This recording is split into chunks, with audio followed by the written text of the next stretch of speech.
It started with just £30, a tiny amount of money that spiralled into one of Britain's most disturbing murder cases. Human remains were found dumped across a seaside town, and police were faced with a mystery that would take months to fully unravel. What happened inside that flat, and what followed, shocked even seasoned detectives. It was a case that would end in one of Britain's most gruesome murders. It isn't fiction, this is real life. In August 2023, police in Bournemouth, Bournemouth, were called to a disturbing discovery by members of the public. They had found 2 human legs dumped in separate bags. At that point, investigators had no idea who the victim was. They could only determine the person's height and shoe size. Detective Chief Inspector Neil Third later described it as the most difficult starting point for a murder investigation he has ever experienced. 5 days later, following the discovery of the legs, DNA testing revealed the truth. The remains belonged to 49-year-old Simon Shotton. Further investigation showed the last call made on Simon's mobile phone was to a cash creator's shop in Bournemouth. CCTV footage soon revealed something chilling. The people who had traded Simon Shotton's phone for cash were Ben Atkins and his girlfriend, Debbie Pereira.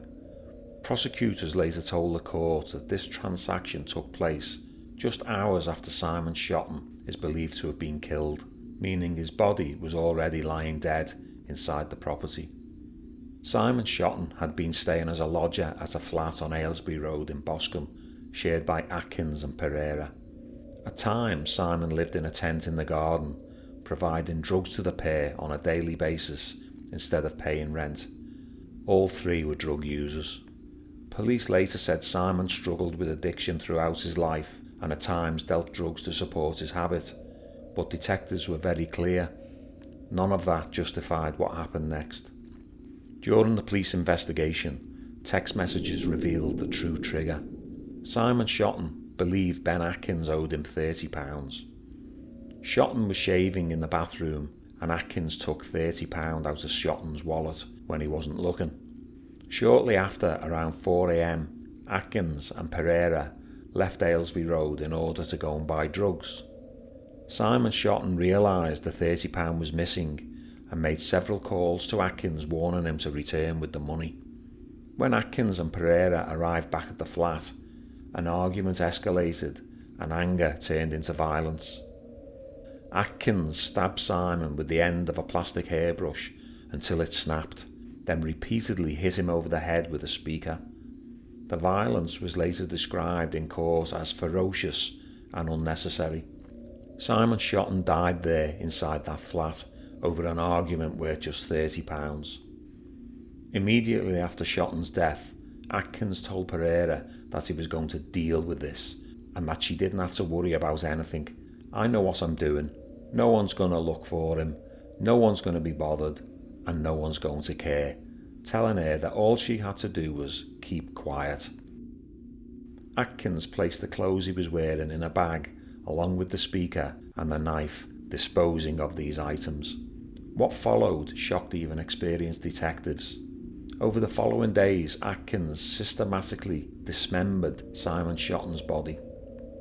CCTV footage showed Atkins and Pereira the next day walking through Bournemouth with Atkins carrying a hacksaw that they had just stolen, believed to be the tool used in the dismemberment. Within the first week of Shotton's death, Atkins disposed of Shotton's legs, removing them from Pereira's address by telling her that he was going to get methadone from the chemist. Instead, he cycled with Shotton's legs in a bag and disposed of them in a bush at the Manor Steps on Cliff Road.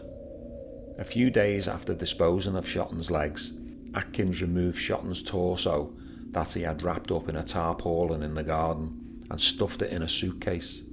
Late at night, Atkins left the address, wheeling the suitcase to Boscombe Chine Gardens before disposing of it in a bush.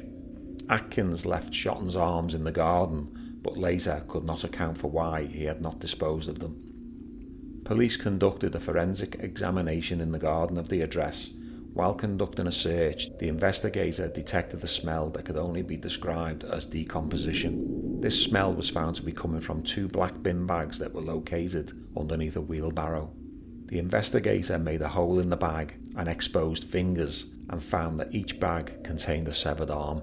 Neighbours later recalled a disgusting burning smell described as burning flesh. When questioned at the time, Atkins claimed that he had burned a dead fox, but that was far from the truth.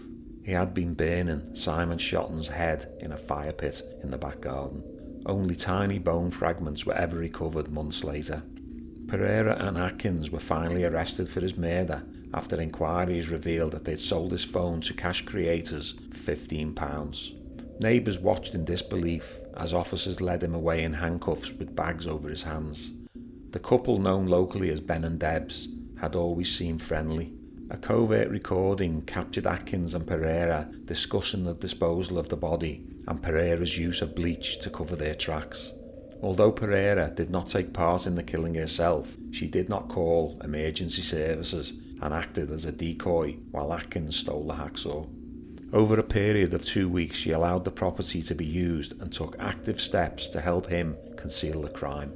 The court heard that there was an extensive cleaning operation to remove all traces of blood from the flat. Following a month-long trial at Winchester Crown Court, Ben Atkins was convicted of murder. Debbie Pereira was found guilty of perverting the course of justice. Originally, Atkins was jailed for a minimum of 19 years and Pereira sentenced to 4 years. However, the Court of Appeal later ruled both sentences were unduly lenient. Atkins' minimum term was increased to 21 years and Pereira's sentence was increased to 6 years. Judges said that even without the dismemberment, the killing alone warranted a significantly longer sentence. Because Simon Shotton's body was dismembered and part of his remains were destroyed, his family have never been able to bury him whole.